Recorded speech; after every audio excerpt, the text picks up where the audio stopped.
mocuepani, cambiaformas o nahual. Son algunas de las formas como el pueblo llama aún en la actualidad a aquellos individuos que tienen la capacidad de transformación animal. Antes, los mocuepanis eran vistos por nuestros antepasados con respeto y admiración, quizá como héroes. Héroes que defendían a sus comunidades de los hechiceros de otras etnias, pero al paso del tiempo fueron olvidados, fueron ignorados y fueron rechazados, incluso por sus comunidades, y teniendo que subsistir, aquellos individuos salían por las noches a robar animales, a hacer calamidades pagadas por aquellos a quienes querían vengarse de algo o de alguien, e incluso se habla de muchachas o muchachos que desaparecían o gente que era privada de su existencia. En los años tumultuosos de la Revolución Mexicana, Puebla se había convertido en el escenario de encarnizadas luchas entre carrancistas y zapatistas que muchas veces saqueaban los pueblos sin contemplación ninguna para abastecerse para lo que llamaban la causa, por lo que la difícil situación obligó a muchas familias pudientes a dejar atrás sus bienes y a marginarse en comunidades más discretas y alejadas. Tal es el caso de la familia del Razo, quienes tuvieron que huir a su casa de campo en el pueblo de San Felipe Hueyotlipan, un poblado lechero que hoy la mancha urbana de la ciudad de Puebla devoró completamente, situándolo en la zona noroeste de la ciudad. En ese lugar comenzaron a producirse alimentos como queso, leche y mantequilla que los habitantes cambiaban por pan y carbón. Con la llegada de los fríos y las heladas lluvias traídas por los nortes de Veracruz, y después de pasar una tranquila estadía en el otrora poblado, comienzan a ocurrir una serie de sucesos extraordinarios que llegaron a tener con el alma en un hilo a todos los pobladores de la comunidad. Las vacas comenzaron a aparecer cercenadas en los establos y las ovejas desaparecían sin dejar rastro alguno. Los animales de corral sencillamente aparecían a medio devorar, por lo que los habitantes preocupados se organizaron para salir a dar una batida a las cercanías con la finalidad de atrapar al depredador que poco a poco estaba diezmando sus animales. Se cuenta pues que el animal fue perseguido por días y noches sin resultado alguno, con la consiguiente desesperación de la gente de aquella población. Una noche, después de acudir a ver otro desastre que había hecho aquel ignoto animal, el alcalde observó unas huellas muy peculiares que quedaron marcadas en el fango y que conforme avanzaban iban cambiando notoriamente su forma. Se irguió y después de un largo silencio exclamó preocupado: «Escuchen todos, lo que está pasando aquí no es algo normal. Estamos ante un animal que a su vez tiene la capacidad de transformarse en cristiano y que es quien nos ha estado diezmando el ganado. Esa es una posibilidad y hay que reconocerla».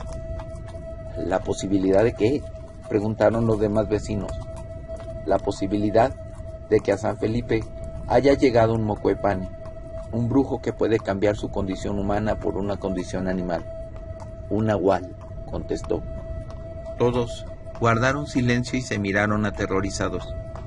Sin embargo, siempre ha habido personas que su posición, jerarquía, clase o educación no les permite aceptar otras posibilidades, y entre los que no aceptaban el hecho de la existencia de un nahual que fuera causante de tantas pérdidas en el rancho estaba don Francisco del Razo, quien, como ya hemos mencionado, había emigrado de la ciudad al campo con su hija Luisa.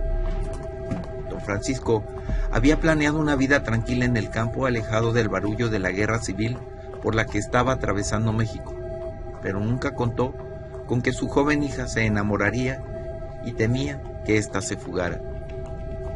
Luisa estaba enamorada de Antonio, un apuesto joven recién llegado del campo. Antonio era un muchacho alto, fornido, moreno, hecho al trabajo, siempre callado, como esquinado, apartándose de todo y de todos, dedicado siempre a su trabajo. Raras, escasísimas veces cambiaba unas palabras con alguien que no fuera Luisa del Razo. Para don Francisco del Razo, esta preocupación se sumó al hecho de que un nahual rondara por la zona. Por eso, incrédulo a las consejas de los más ancianos, organizó una emboscada, firmemente convencido de que aquello no era otra cosa que un felino o quizás un coyote. o tal vez hasta un lobo mexicano que había bajado de los cerros y hambriento se había cebado en el lugar. De tal manera que junto con el alcalde planeó que algunos del pueblo ayudaran a llevar a los animales atrás del pueblo, allá, junto a la iglesia, a una calle que solo tenía 2 entradas y una sola casa, para lo cual escogieron una noche en la que el viento frío del norte veracruzano azotaba al pueblo. En lo alto, la luna llena iluminaba la penumbra, con lo que creyó tener la mejor visibilidad posible, y esa noche, agazapados, esperaron a que con el cebo de los animales apareciera el depredador. Y efectivamente, luego de mucho rato, aquello apareció. Era ya muy entrada la madrugada cuando el crujido de algunas ramas secas alertó a los que estaban agazapados y que el sueño los estaba venciendo. Un codazo fuerte puso en alerta a uno de los del pueblo, mientras en la oscuridad una silueta de algo que no entendían venía caminando despacio, erguido en 2 patas.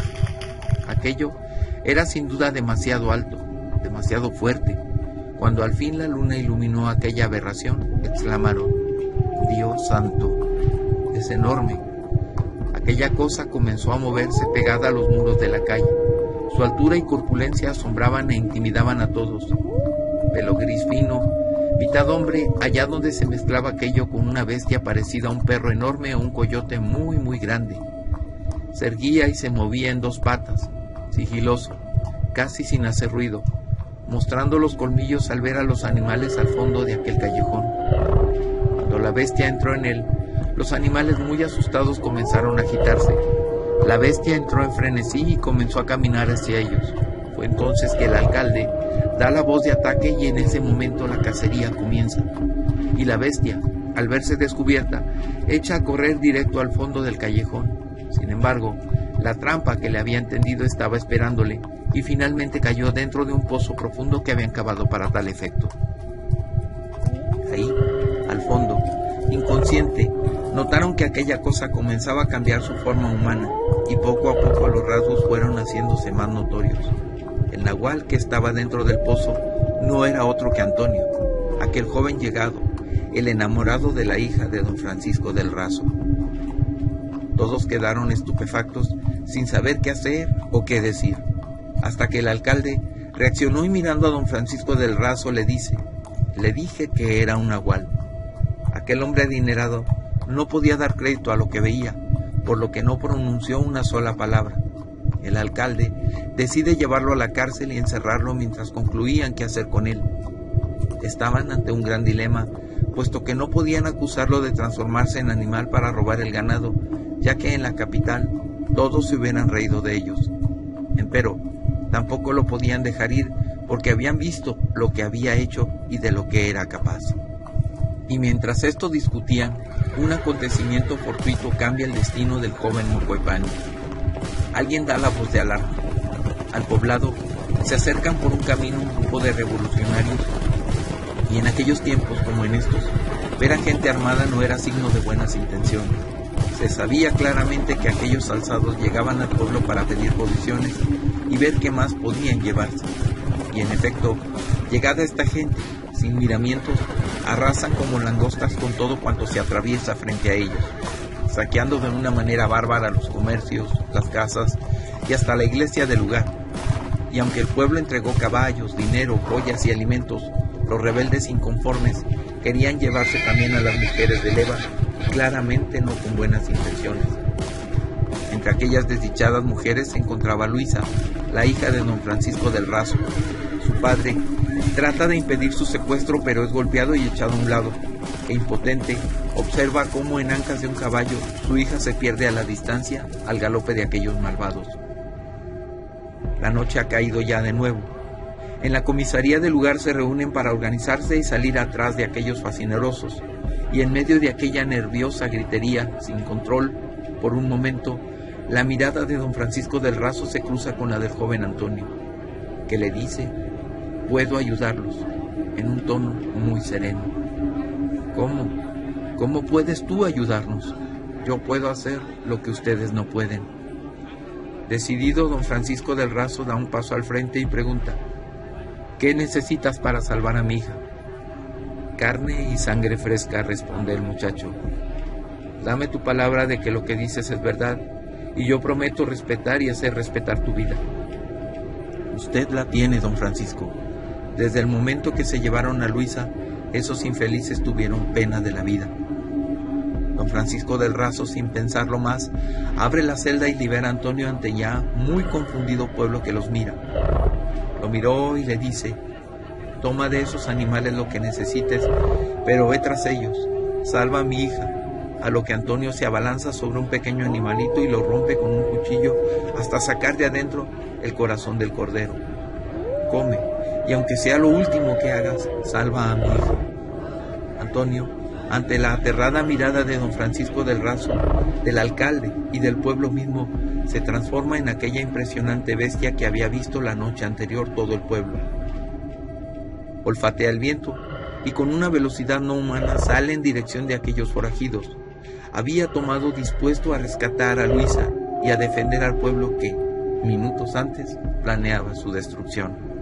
Atravesando la noche entre los campos corriendo a cuatro patas, aquella aberración atraviesa en un santiamén todo el valle y los cerros circunvecinos, y allá, a la distancia, ve como aquellos desarmados hacen una fiesta en mitad del llano, y sin pensarlo, se abalanza sobre ese lugar. Cuenta la leyenda que aquel nahual embravecido comienza a pelear de manera brutal contra los forajidos, haciéndolos pedazos a todos. Nadie pudo detenerlo, ni las balas o los machetes pudieron hacerlo, y los pocos hombres que pudieron quedar vivos salieron huyendo reventando los caballos llenos de miedo. Las mujeres aterradas veían aquella aberración acercarse a ellas, y el pánico empezó a cundir hasta que frente a ellas nuevamente, Antonio vuelve a tomar poco a poco la figura de un hombre ante la asombrada mirada de Luisa del Razo, que al verlo cambiar, se desmaya ante la terrible escena. Antonio vuelve esa misma noche al pueblo con las mujeres y los bienes que se habían llevado, y apenas los primeros rayos del sol iluminan el llano, los habitantes de San Felipe salen a recibirles. Todos celebraron la defensa del nahual y permitieron que Antonio se quedara a vivir con ellos. Por su parte, don Francisco del Razo, en un acto de agradecimiento, concede el permiso para que Luisa y Antonio se casaran. Desde ese momento, el joven se convierte, según las consejas de la época, en el defensor de San Felipe Hueyotlipan, y jamás se supo otra vez de una banda, gavilla o revolucionarios que intentara saquear ese pequeño caserío poblano de nuevo.